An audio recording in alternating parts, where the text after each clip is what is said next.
My name is Emily. And before you judge me, before you decide who I am, just listen to the whole story. Because I wasn't always the villain. At least, I don't think I was.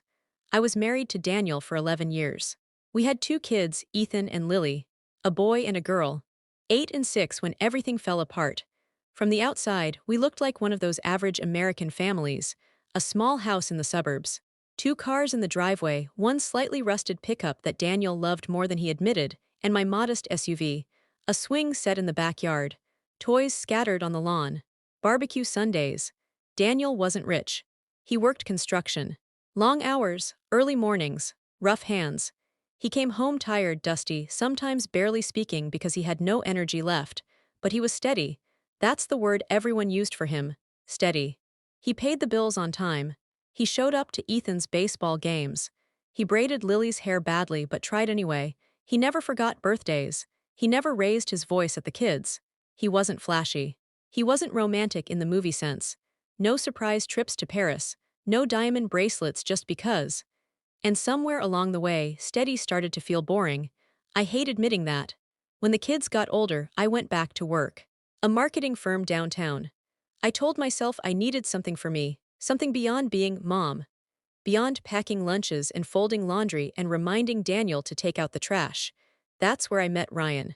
Ryan wasn't just wealthy, he carried wealth like a scent. Tailored suits. Perfect teeth. The kind of watch that costs more than our entire living room set. He drove a black Mercedes and parked it like the world belonged to him. But it wasn't the money that pulled me in first. It was how he looked at me. Like I was the only person in the room. Like I wasn't somebody's wife, somebody's mother, just Emily. He'd linger by my desk, ask about my day, compliment my ideas in meetings, send me messages after work, harmless at first. You killed that presentation today. You deserve bigger things. That phrase stuck with me. You deserve bigger things.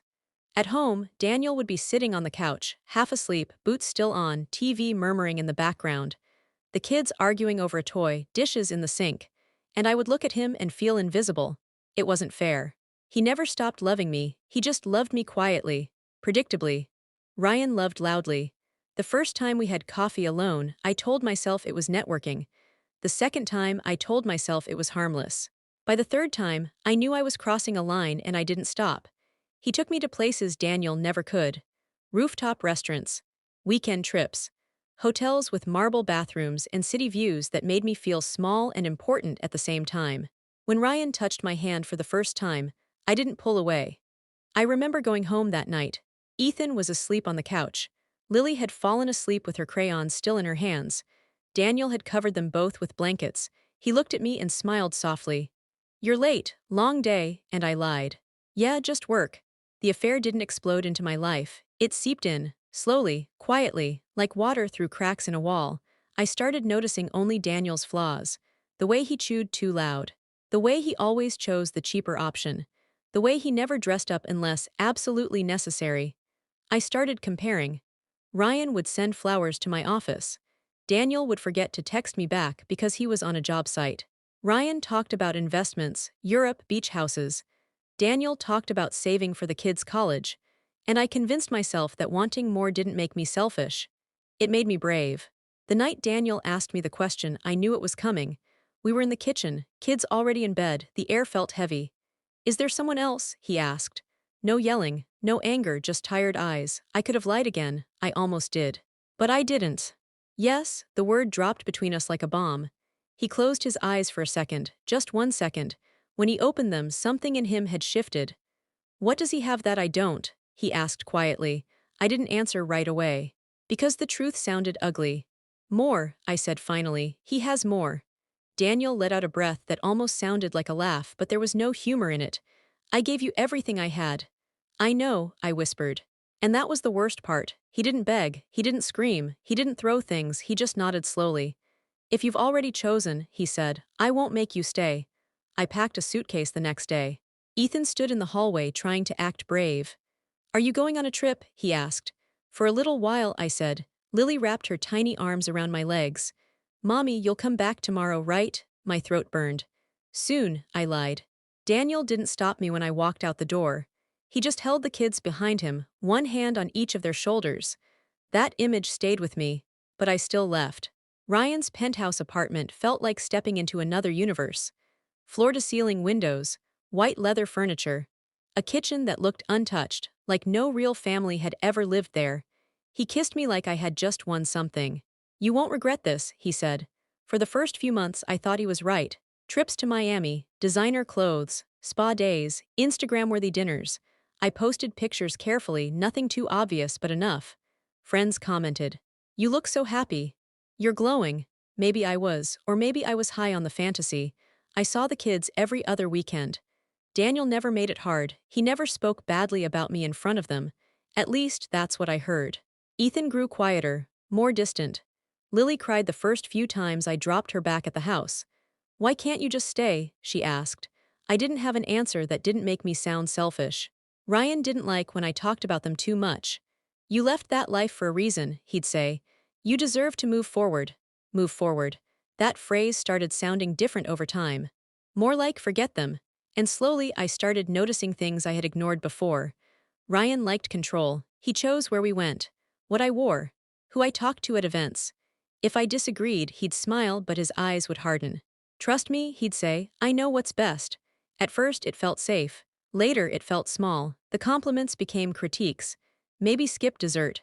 That dress doesn't flatter you. Why are you always so emotional?" I told myself all relationships change after the honeymoon phase. I told myself this was normal. But sometimes, late at night, staring out at the city lights, I'd think about Daniel asleep on our old couch. About Ethan's laugh during baseball practice. About Lily climbing into bed between us during thunderstorms. Ryan's apartment was beautiful, but it was silent. And silence, I would learn, can be louder than chaos. About a year after I moved in with Ryan, the shine started to wear off. Not all at once, not dramatically, just little cracks. He began traveling more. Business trips. New York, Chicago, Los Angeles, always last minute. Always important. At first I didn't question it. He was successful, busy, important. But then he started turning his phone face down. He'd step into another room to take calls. He'd come home smelling like perfume that wasn't mine. And I felt something ugly crawl up my spine. Jealousy, the same jealousy Daniel must have felt when I came home late with a different energy in my eyes. I remember one night clearly. Ryan was in the shower. His phone buzzed on the nightstand. Just once. I stared at it for a long time. I knew what I was doing. I knew it was wrong, but I picked it up. A message preview lit up the screen. "Last night was amazing. Can't stop thinking about you." No name saved, just a number. My hands started shaking. For a second I almost laughed, because the irony was cruel. I had built my happiness on betrayal, and now betrayal was knocking on my door. When he came out of the shower, towel around his waist, I was still sitting on the edge of the bed. "Who is she?" I asked. He didn't even flinch. "Who's who?" "The woman texting you," he sighed, actually sighed, like I was inconveniencing him. "Emily, don't start." "Don't start," my voice cracked. "I left my husband for you." "And," he said, his tone suddenly cold, "that was your choice." Those words hit harder than anything else. Your choice. Not our future, not our love, your choice. "You said I deserved more," I whispered. "And I gave you more," he replied. "Didn't I?" I didn't answer. Because technically he had more money, more luxury, more excitement, but less peace, less respect, less safety. The fights became more frequent after that, not explosive. Just sharp, controlled, like paper cuts. He started going out without telling me, hosting dinners I wasn't invited to, introducing me as a friend in certain circles. And I started feeling something I hadn't expected.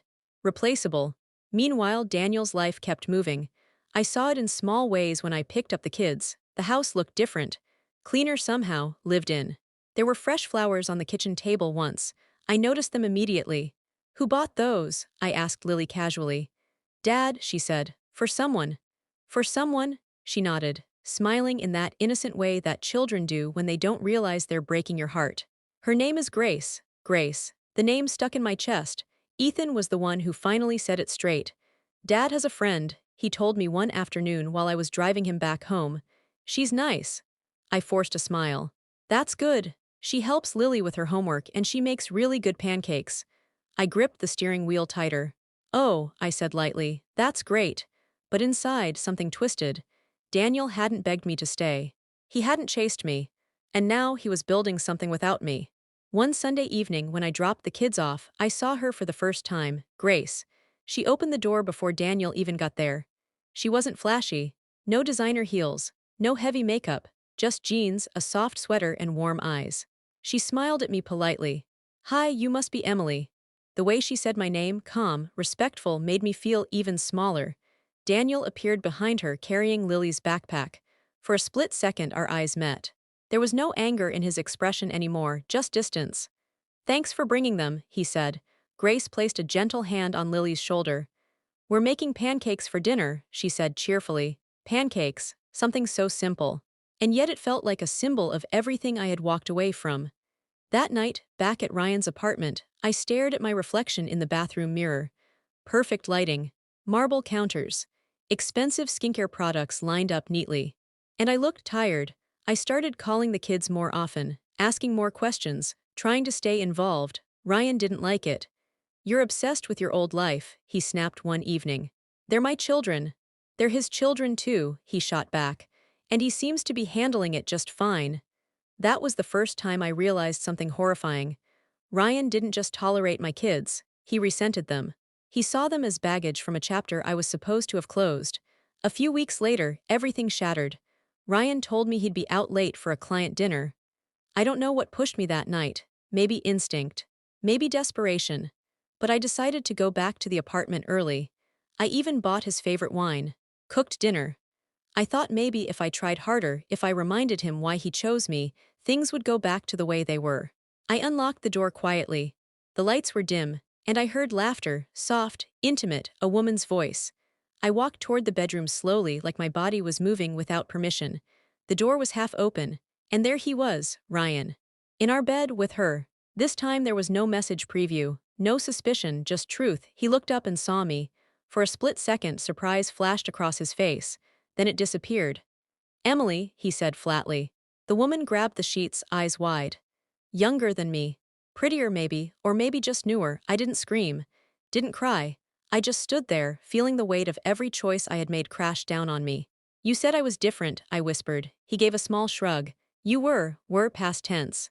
"This isn't what you think," he added automatically, like a reflex. But this time, I didn't even give him the dignity of arguing, because I knew exactly what it was. I had left a man who loved me for a man who loved the idea of me, and ideas are easy to replace. I walked out without slamming the door. In the elevator, I finally broke. Not because he cheated, but because I understood something brutal in that moment. Daniel had never made me compete for his loyalty. Ryan never once promised it, and I had traded certainty for excitement, family for fantasy. And now, I had neither. I sat in my car for hours that night. No penthouse felt like home. No luxury felt comforting. There was only one place that had ever felt safe. And I had burned it down myself. I didn't go back to the apartment that night. I drove aimlessly at first. Past familiar streets. Past restaurants Ryan used to take me to.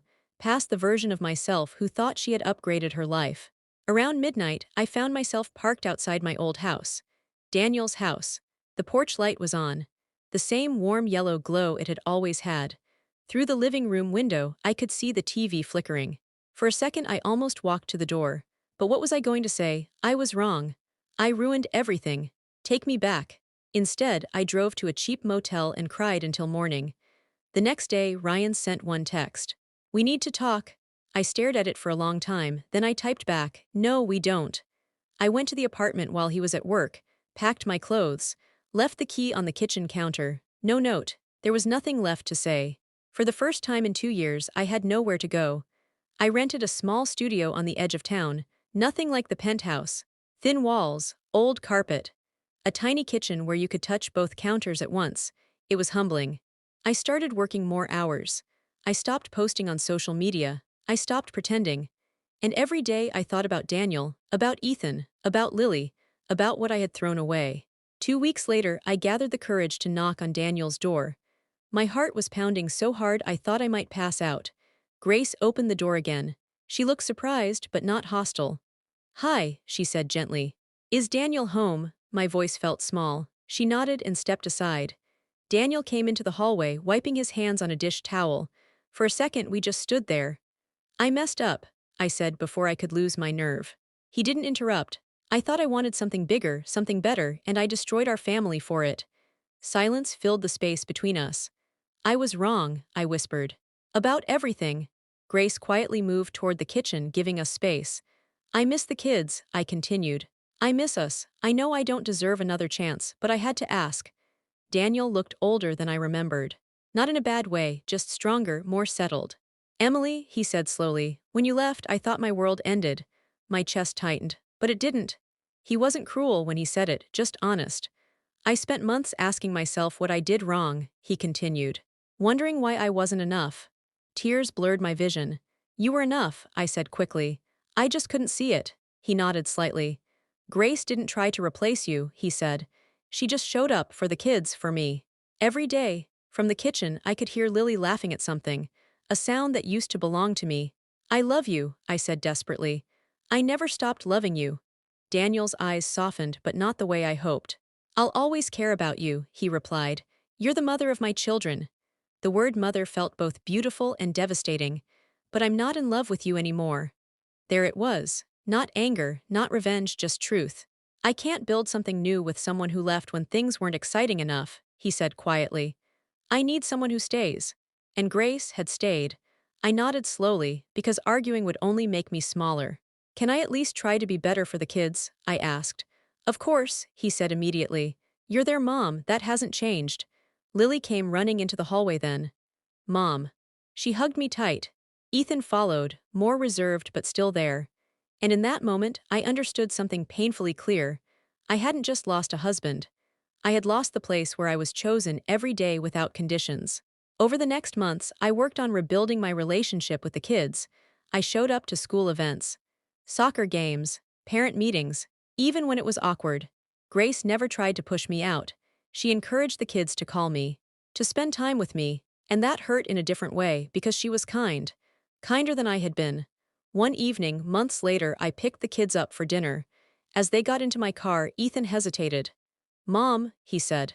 Yeah, are you happy now? The question cut deep. I thought about Ryan, about the penthouse, about the empty luxury. I thought about Daniel's steady love, about Grace's quiet strength. I'm learning, I said honestly. He nodded like that was enough. After dinner, when I brought them home, I saw Daniel and Grace standing on the porch together. Not dramatic, not flashy, just close, comfortable, real. He had found someone who didn't need more. Someone who valued steady. And for the first time, I didn't feel anger. I felt regret. Deep, permanent regret. Sometimes people think cheating is about passion. Sometimes they think it's about love. But for me, it was about ego. About wanting to feel chosen in a louder way.